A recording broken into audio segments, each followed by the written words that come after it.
El viento del Atlántico golpeaba los muros del castillo de Nantes cuando una niña de 11 años firmó su propia sentencia de muerte. Ana de Bretaña sostenía la pluma con dedos que aún temblaban de frío, pero la tinta que brotaba era caliente, como la sangre que pronto derramaría Francia en nombre del amor. Acababa de contraer matrimonio por poderes con el emperador Maximiliano de Austria, pero las campanas que repicaban no anunciaban una boda, anunciaban una declaración de guerra. Carlos VIII no toleraría que la última pieza libre del tablero francés se entregara al imperio austriaco. Y Ana, que apenas comprendía el alcance de su firma, había convertido su cuerpo de niña en el campo de batalla donde se decidiría el futuro de Europa occidental. Dicen que el cuerpo no miente.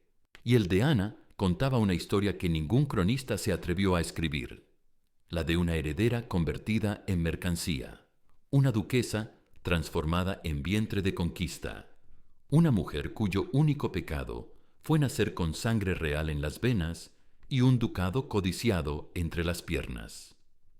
No era una reina, era un territorio. Ya no era una niña, ya no era libre. Solo era una frontera que Francia necesitaba anexar. Para entender cómo una niña llegó a convertirse en el trofeo más disputado de Europa, hay que volver a los días en que Ana de Bretaña aún creía que las coronas se llevaban en la cabeza, no en el alma, como una cadena invisible.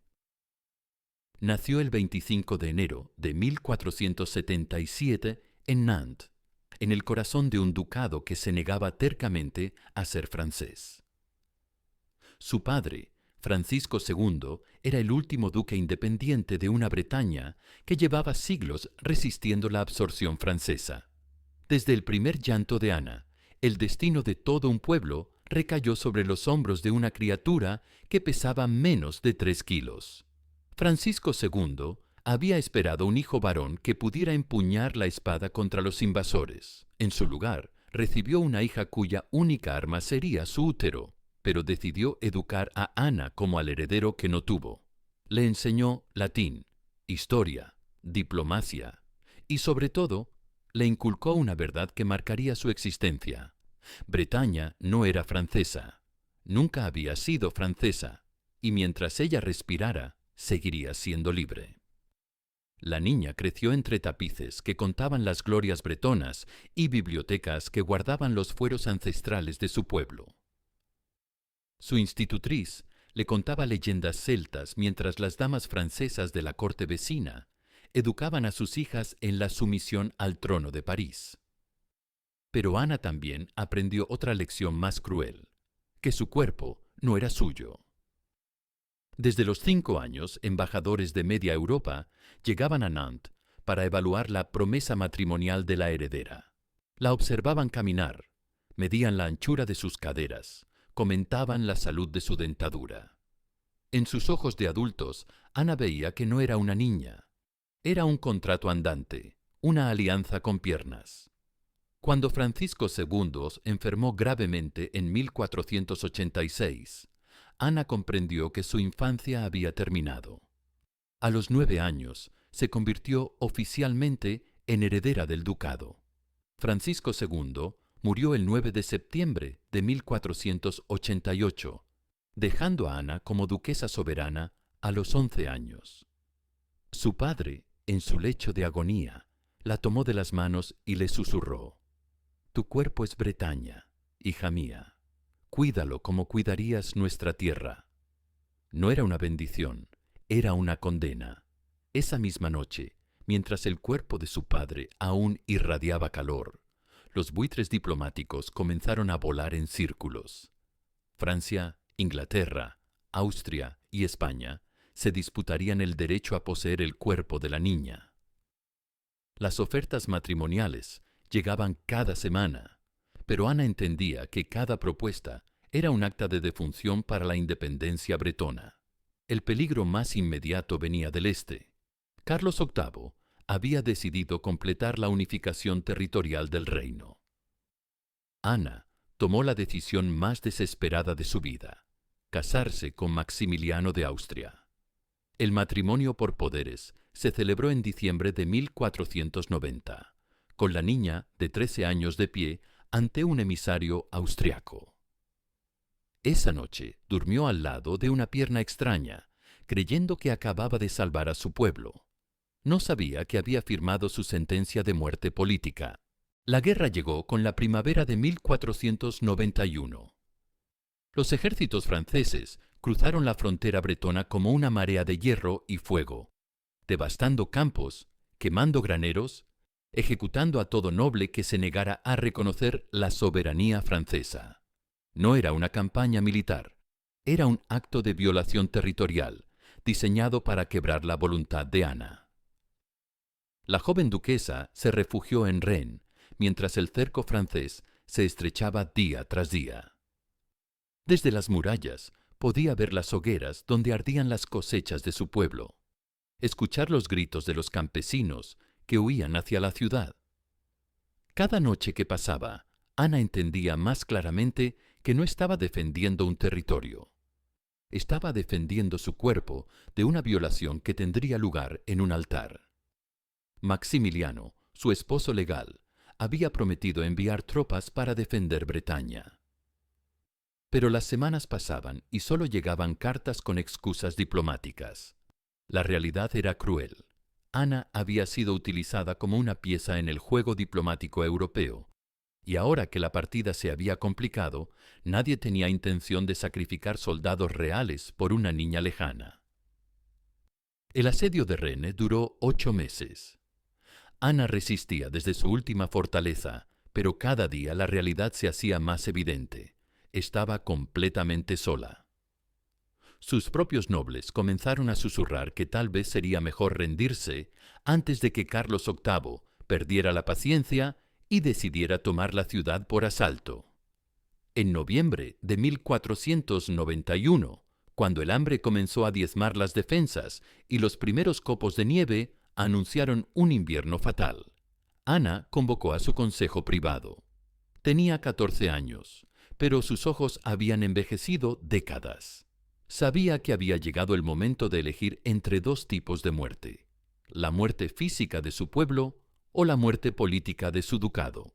El 6 de diciembre de 1491, en la capilla real de Lanchay, Ana de Bretaña subió al altar vestida de oro y terciopelo negro. No llevaba blanco. No había inocencia que celebrar en aquella ceremonia. A su lado esperaba Carlos VIII, el hombre que había devastado su ducado, masacrado a su pueblo y chantajeado su rendición. La noche de bodas fue el primer acto oficial de una violación que duraría el resto de su vida. Carlos IX no era brutal, pero tampoco era tierno. Era eficiente. Trataba el cuerpo de Ana como lo que era para él: un territorio conquistado que debía ser explorado y explotado. Esa primera noche, Ana comprendió que había cambiado un tipo de asedio por otro. La corte francesa la recibió con una mezcla de curiosidad y desdén. Para los nobles parisinos, Ana no era una reina. Era un botín de guerra que había que tolerar por razones políticas. La llamaban la pequeña duquesa, cuando querían ser amables; la bretona, cuando querían humillarla. Pero Ana encontró formas sutiles de resistencia. Insistió en ser coronada separadamente como duquesa de Bretaña. Mantuvo en su servicio personal a damas bretonas. Se negó a renunciar al armiño heráldico de su escudo. Eran gestos pequeños, pero en la corte absolutista francesa, cada símbolo tenía el peso de una declaración política. Carlos VIII cumplía con su deber matrimonial, con la regularidad de un funcionario. Ana quedaba embarazada regularmente, pero los embarazos terminaban en abortos o niños nacidos muertos.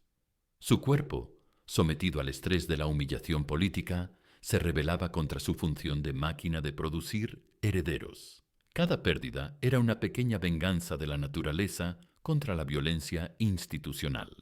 El 7 de abril de 1498, Carlos Houssaye se golpeó la cabeza contra el dintel de una puerta baja en el castillo de Amboise. A las pocas horas, el rey yacía muerto, víctima de una hemorragia cerebral. Ana, a los 21 años, se encontró súbitamente viuda. Por primera vez desde su matrimonio forzado, creyó que podía recuperar la libertad. Se equivocaba por completo. El tratado matrimonial que había firmado 7 años antes contenía una cláusula diabólica. Si Ana enviudaba sin dejar heredero varón del rey de Francia, estaba legalmente obligada a casarse con el sucesor al trono francés. Era una cadena perpetua, disfrazada de contrato matrimonial. Francia había comprado no solo su primera noche de bodas, sino todas las noches del resto de su vida. Luis XII, primo de Carlos VIII y nuevo rey de Francia, tenía ya esposa, Juana de Valois. Pero los juristas franceses encontraron rápidamente los argumentos necesarios para anular aquel matrimonio. Era mentira, pero era una mentira con el respaldo del poder real y la bendición del Papa, comprado con oro francés. Ana asistió impotente a la maquinaria legal que la convertiría de nuevo en mercancía matrimonial. Intentó negociar, envió emisarios a Roma, buscó el apoyo de otros reinos europeos. Pero la realidad era implacable. Francia tenía ahora el control efectivo de Bretaña y no tenía intención de soltarlo. El segundo matrimonio se celebró el 8 de enero de 1499 en Nantes, en el mismo castillo donde Ana había nacido. Esta vez no hubo resistencia. Ana conocía ya las reglas del juego. Luis XII era menos brutal que Carlos VIII, pero también más frío. Trataba a Ana con cortesía profesional, como un administrador trata una propiedad valiosa pero problemática. Durante 16 años, el cuerpo de Ana funcionó como una fábrica de niños para el Estado francés. Tuvo 14 embarazos documentados, la mayoría de los cuales terminaron en tragedia.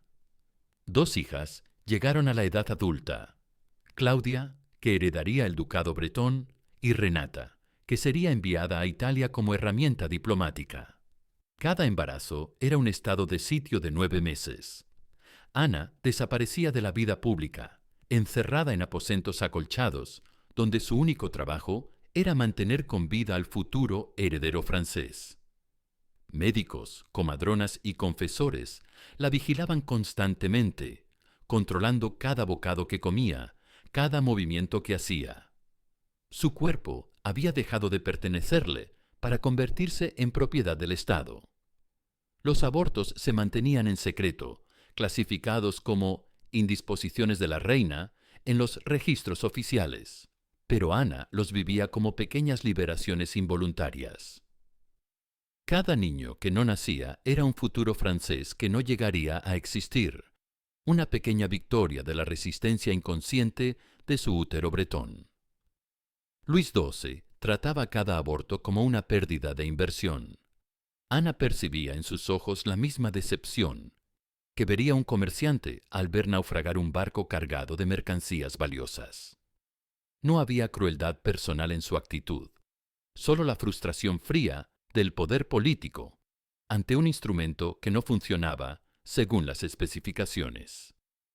En esos años de maternidades fallidas, Ana desarrolló una relación ambivalente con sus 2 hijas supervivientes. Las amaba con desesperación, pero también las veía como las cadenas que la ataban definitivamente a Francia. Claudia sería casada con el futuro Francisco I, completando la absorción definitiva de Bretaña. Renata sería enviada a Ferrara como otro peón diplomático. En los últimos años de su vida, Ana se convirtió en una figura fantasmal en la corte francesa. Conservaba todos los títulos de una reina, pero ejercía el poder real de una prisionera con privilegios. Intentó preservar la memoria bretona a través de gestos simbólicos. Capillas donde se celebraban misas en bretón, trovadores que cantaban las viejas baladas celtas. Eran rituales fúnebres más que actos de resistencia. Ana estaba organizando el funeral de una cultura condenada. El 9 de enero de 1514, Ana de Bretaña entró en trabajo de parto en el castillo de Blois. Tenía 37 años, pero su cuerpo había envejecido el doble por la presión constante de servir como máquina reproductiva del Estado francés.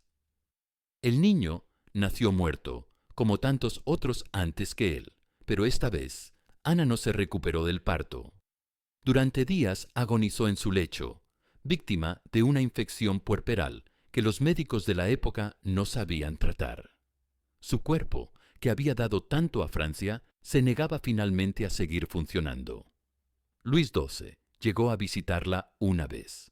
Permaneció junto a su lecho durante unos minutos de cortesía real y se marchó para gestionar los problemas sucesorios que plantearía su muerte.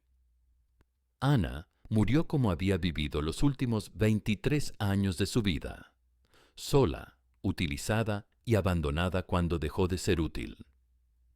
Su muerte no fue llorada como la de una reina, sino registrada como la pérdida de un instrumento político que había servido bien a sus propósitos. Francia había obtenido lo que necesitaba: el control definitivo sobre Bretaña y 2 hijas que completarían la absorción del ducado. Su cuerpo fue embalsamado según el protocolo real, pero su corazón fue separado y enviado a Nantes, al panteón de los duques bretones. Era su último acto de resistencia. Incluso muerta, se las ingenió para dividirse entre Francia y Bretaña, negando a sus conquistadores la posesión completa de sus restos. Siglos después de su muerte, Ana de Bretaña sigue siendo un símbolo contradictorio en la memoria histórica francesa.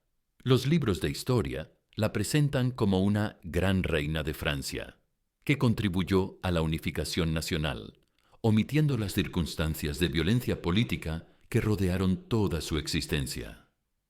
Es más cómodo recordarla como una colaboradora voluntaria que como una víctima sistemática del patriarcado real.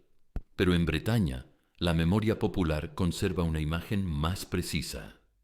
Ana fue la última duquesa libre, la mujer que resistió hasta donde pudo antes de ser quebrada por una maquinaria política que convertía los cuerpos femeninos en territorios de conquista.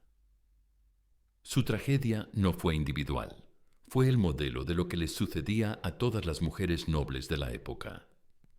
La vida de Ana ilustra cómo funcionaba realmente el sistema político del Renacimiento.